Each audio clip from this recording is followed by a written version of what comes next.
Capítulo 13. O segredo do sucesso. O comércio, os impérios e as religiões universais levaram quase todos os sapiens, de todos os continentes, ao mundo globalizado em que vivemos hoje. Não que esse processo de expansão e unificação tenha sido linear ou ininterrupto. Olhando com perspectiva, porém, a transição de muitas culturas pequenas para algumas culturas maiores e, finalmente, para uma única sociedade global foi provavelmente o resultado inevitável da dinâmica da história humana. Mas dizer que uma sociedade global é inevitável não é o mesmo que dizer que o resultado final tinha de ser exatamente o tipo de sociedade que temos hoje. É possível imaginar outros resultados. Porque o idioma inglês é tão disseminado atualmente, e não o dinamarquês. Porque existem 2 bilhões de cristãos e 1,25 bilhão de muçulmanos, mas apenas 150 mil zoroastristas e nenhum maniqueísta. Se pudéssemos voltar 10 mil anos no tempo e reiniciar o processo repetidas vezes, sempre veríamos a ascensão do monoteísmo e o declínio do dualismo. Não é possível fazer tal experimento, então não há como saber realmente. Mas uma análise de 2 características cruciais da história pode nos fornecer algumas pistas. A falácia da visão retrospectiva. Cada ponto da história é um cruzamento. Uma única estrada percorrida leva do passado ao presente, mas uma série de caminhos se bifurca em direção ao futuro.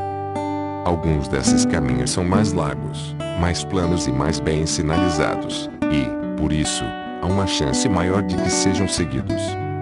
Mas às vezes a história, ou as pessoas que fazem a história, dão voltas inesperadas. No início do século IV, o Império Romano se viu diante de um amplo horizonte de possibilidades religiosas. Poderia ter se atido a seu tradicional e diversificado politeísmo. Mas seu imperador, Constantino, rememorando um século de guerras civis incontroláveis, parece ter pensado que uma única religião, com uma doutrina clara, poderia ajudar a unificar seu domínio etnicamente diverso. Ele poderia ter escolhido qualquer um entre vários cultos da época como credo de sua nação: o maniqueísmo, o mitraísmo, os cultos a Ísis ou Cibele, o zoroastrismo, o judaísmo e até mesmo o budismo eram opções disponíveis. Porque ele optou por Jesus. Havia algo na teologia cristã que o atraía pessoalmente, ou talvez um aspecto da fé que o fez pensar que seria mais facilmente aplicável a seus propósitos. Ele teve uma experiência religiosa, ou algum de seus conselheiros sugeriu que os cristãos estavam ganhando devotos rapidamente e que o melhor seria aproveitar esse embalo. Os historiadores podem especular, mas não podem fornecer uma resposta definitiva. Podem descrever como o cristianismo tomou conta do Império Romano, mas não podem explicar por que essa possibilidade em particular se concretizou. Qual a diferença entre descrever como e explicar o porquê? Descrever como significa reconstruir a série de acontecimentos específicos que levaram de um ponto a outro. Explicar o porquê significa encontrar conexões causais que esclareçam a ocorrência dessa série específica de acontecimentos em detrimento de todas as outras. Alguns estudiosos fornecem, de fato, explicações deterministas para acontecimentos como a ascensão do cristianismo. Eles tentam reduzir a história humana à ação de forças biológicas, ecológicas e econômicas. Argumentam que havia algo na geografia, na genética ou na economia do Império Romano no Mediterrâneo que tornou inevitável a ascensão de uma religião monoteísta. Mas a maioria dos historiadores tende a ser cética com relação a tais teorias deterministas. Essa é uma das marcas características da história como disciplina acadêmica. Quanto melhor se conhece um determinado período histórico, mais difícil se torna explicar por que as coisas aconteceram de um jeito, e não de outro. Aqueles que têm um conhecimento apenas superficial de um certo período tendem a se concentrar apenas na possibilidade que realmente ocorreu. Eles fornecem um relato exato para explicar, em retrospectiva, por que um determinado resultado era inevitável. Aqueles que têm um conhecimento mais profundo do período são muito mais conscientes das estradas não percorridas. Na verdade, as pessoas que conheciam melhor o período, as que viveram naquela época, eram as mais desavisadas de todas. Para um típico romano da época de Constantino, o futuro era uma névoa. É uma regra implacável da história que o que parece inevitável em retrospectiva está longe de ter sido óbvio na época. Hoje não é diferente. Saímos da crise econômica global ou pior ainda está por vir. A China continuará crescendo até se tornar a principal superpotência. Os Estados Unidos perderão sua hegemonia. O aumento do fundamentalismo monoteísta é a onda do futuro ou um redemoinho local de pouca importância no longo prazo. Estamos caminhando para um desastre ecológico ou para um paraíso tecnológico.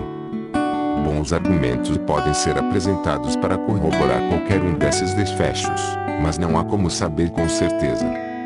Em algumas décadas, as pessoas vão olhar para trás e pensar que as respostas para todas essas perguntas eram óbvias. É particularmente importante enfatizar que possibilidades do que parecem muito improváveis para os contemporâneos muitas vezes se concretizam. Quando Constantino assumiu o trono, em 306, o cristianismo não passava de uma seita oriental esotérica. Se alguém sugerisse que ele viria a ser a religião oficial de Roma, seria expulso da sala às gargalhadas, da mesma forma que aconteceria hoje com alguém que sugerisse que, por volta de 2050, Hare Krishna será a religião oficial dos Estados Unidos. Em outubro de 1913, os bolcheviques eram uma pequena facção radical russa. Nenhuma pessoa racional teria previsto que, em apenas 4 anos, eles dominariam o país. Em 600, a noção de que um bando de árabes que habitavam o deserto logo conquistaria uma extensa faixa do Oceano Atlântico até a Índia era ainda mais absurda. De fato, se o exército bizantino tivesse conseguido evitar o ataque inicial, o islamismo provavelmente continuaria sendo um culto obscuro, conhecido apenas por um punhado de iniciados. Os estudiosos teriam, então, a tarefa muito fácil de explicar porque uma fé baseada em uma revelação feita a um mercador de meia-idade de Meca nunca poderia ir para frente. Isso não quer dizer que tudo é possível. Forças geográficas, biológicas e econômicas criam restrições. Mas, ainda assim, essas restrições deixam muito espaço para desdobramentos inesperados, que não parecem ter ligação com qualquer lei determinista. Essa conclusão decepciona muita gente que prefere que a história seja determinista. O determinismo é atraente porque implica que nosso mundo e nossas crenças são um produto natural e inevitável da história. É natural e inevitável que vivamos em estados-nação, organizemos nossa economia com base em princípios capitalistas e acreditemos fervorosamente em direitos humanos. Reconhecer que a história não é determinista é reconhecer que não passa de uma coincidência o fato de que a maioria das pessoas, hoje em dia, acredita em nacionalismo, capitalismo e direitos humanos. A história não pode ser explicada de forma determinista e não pode ser prevista porque é caótica. Tantas forças estão em ação, e suas interações são tão complexas, que variações extremamente pequenas na intensidade dessas forças e na maneira com que interagem produzem diferenças gigantescas no resultado. E não é só isso, a história é o que chamamos de sistema caótico nível 2. Os sistemas caóticos podem ter duas formas. O caos nível 1 é o caos que não reage a previsões a seu respeito. O clima, por exemplo, é um sistema caótico nível 1. Embora seja influenciado por uma série de fatores, é possível criar modelos computadorizados que levem em consideração um número cada vez maior desses fatores e produzam previsões do tempo cada vez melhores. O caos nível 2 é o caos que reage a previsões a seu respeito e, por isso, nunca pode ser previsto com precisão. Os mercados, por exemplo, são um sistema caótico nível 2. O que vai acontecer se desenvolvermos um programa de computador que preveja com 100% de exatidão o preço do petróleo amanhã? O preço do petróleo vai reagir imediatamente à previsão que, consequentemente, não vai se concretizar. Se o preço atual do petróleo é $90 o barril, e o programa de computador infalível prevê que amanhã será $100, os comerciantes vão correr para comprar petróleo, de modo que possam lucrar com a alta de preço prevista. Como resultado, o preço vai subir para $100 o barril hoje, e não amanhã.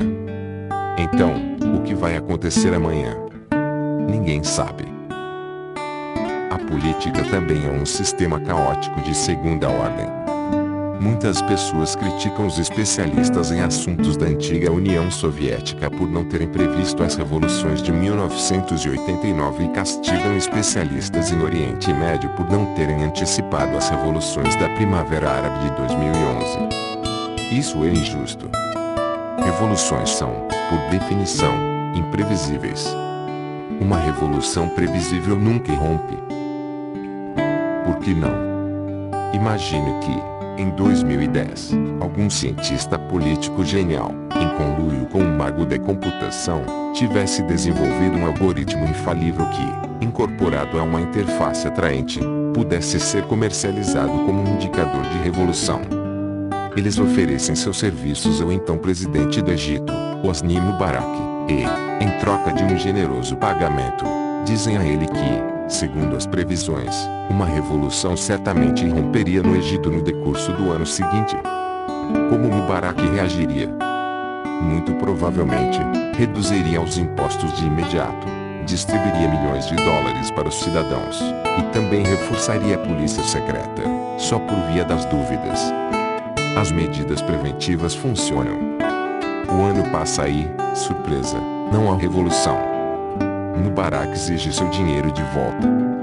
Seu algoritmo é inútil, ele grita para os cientistas. No fim, eu poderia ter construído outro palácio em vez de distribuir todo aquele dinheiro.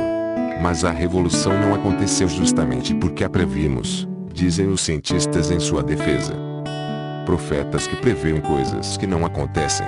Observa Mubarak enquanto faz sinal para que os guardas os prendam.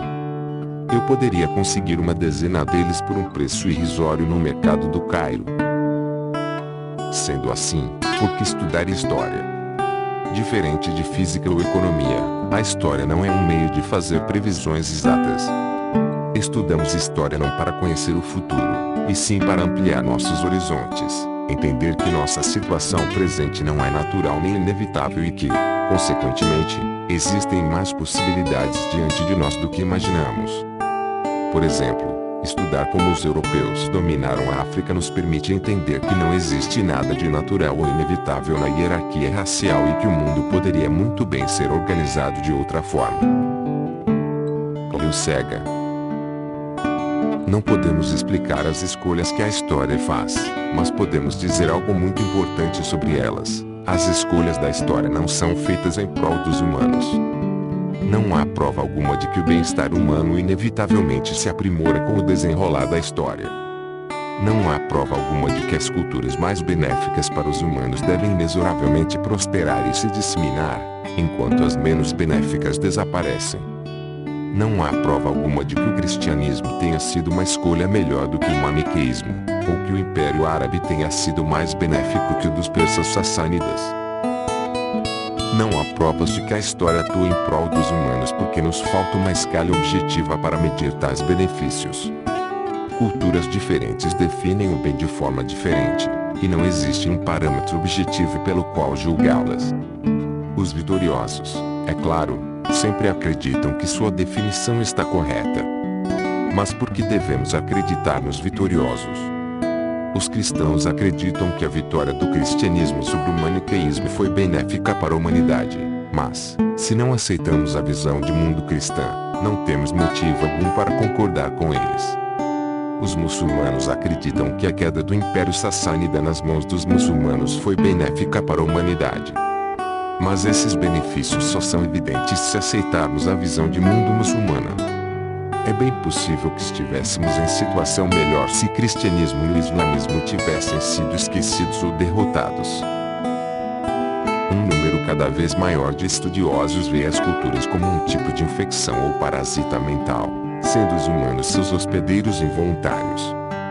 Os parasitas orgânicos, como os vírus, vivem dentro do corpo de seus hospedeiros. Eles se multiplicam e se espalham de um hospedeiro a outro, alimentando-se deles, enfraquecendo-os e, às vezes, até os matando. Contanto que os hospedeiros vivam bastante para transmitir o parasita, este pouco se importa com a condição em que seu hospedeiro se encontra. Da mesma forma, As ideias culturais vivem dentro da mente dos humanos. Elas se multiplicam e se disseminam de um hospedeiro a outro, às vezes enfraquecendo os hospedeiros e até mesmo os matando.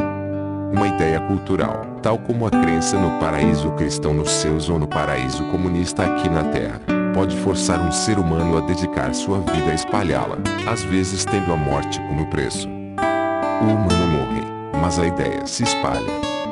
Segundo essa abordagem, as culturas não são conspirações de algumas pessoas para tirar vantagem de outras, como os marxistas tendem a pensar.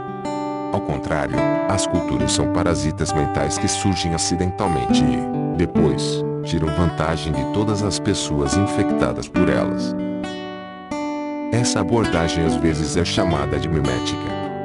Ela supõe que, assim como a evolução orgânica é baseada na replicação de unidades de informação orgânica chamadas genes, a evolução cultural é baseada na replicação de unidades de informação cultural chamadas memes. Culturas bem-sucedidas são aquelas que se sobressaem ao reproduzir seus memes, independentemente dos custos e benefícios aos hospedeiros humanos. A maioria dos estudiosos da área de humanidades desdenha da memética, encarando-a como uma tentativa amadora de explicar processos culturais com analogias biológicas tacanhas. Mas muitos desses estudiosos aceitam seu irmão gêmeo, o pós-modernismo.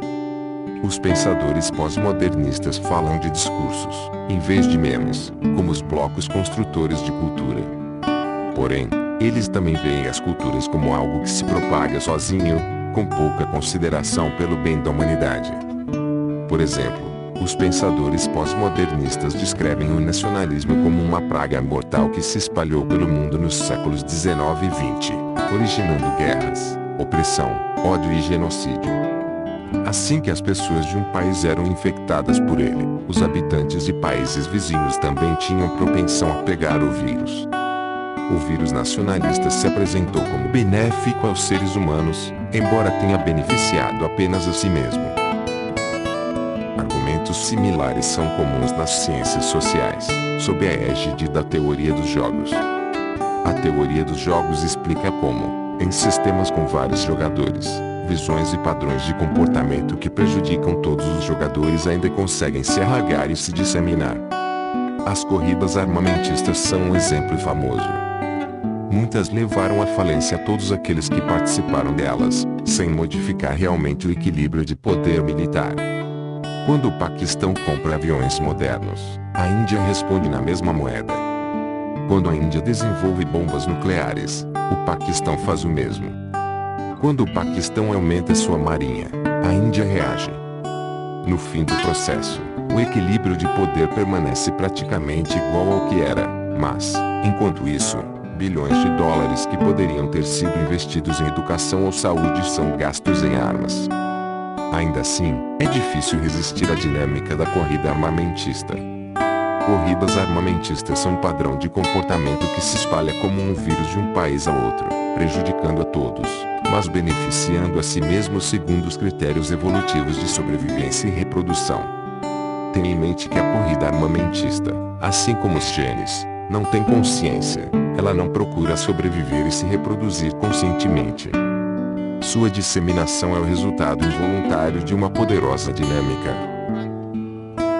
Independentemente do nome, teoria dos jogos, pós-modernismo ou memética, a dinâmica da história não está voltada para o aprimoramento do bem-estar humano. Não há nenhuma base para se pensar que as culturas mais bem-sucedidas da história sejam necessariamente as melhores para o Homo sapiens. Como a evolução, a história não considera a felicidade de organismos individuais. E os indivíduos humanos, por sua vez, costumam ser ignorantes e fracos demais para influenciar o curso da história em benefício próprio. A história progride de uma bifurcação a outra, escolhendo, por razões misteriosas, seguir primeiro esse caminho, depois outro. Por volta de 1500, a história fez sua escolha mais importante, modificando não só o destino da humanidade como também provavelmente o destino de toda a vida na Terra. Nós a chamamos de Revolução Científica. Começou na Europa Ocidental, em uma grande península na extremidade ocidental da Afro-Ásia, que até então não havia desempenhado nenhum papel importante na história. Porque a revolução científica começou bem ali, e não na China ou na Índia. Porque começou em meados do segundo milênio da era cristã, e não 2 séculos antes, ou 3 séculos depois. Não sabemos. Os estudiosos propuseram dezenas de teorias, mas nenhuma delas é muito convincente. A história tem um horizonte muito amplo de possibilidades, e muitas delas nunca se concretizam. É concebível imaginar a história seguindo por gerações e mais gerações sem passar pela revolução científica, assim como é igualmente concebível imaginar a história sem o cristianismo, o Império Romano e moedas de ouro.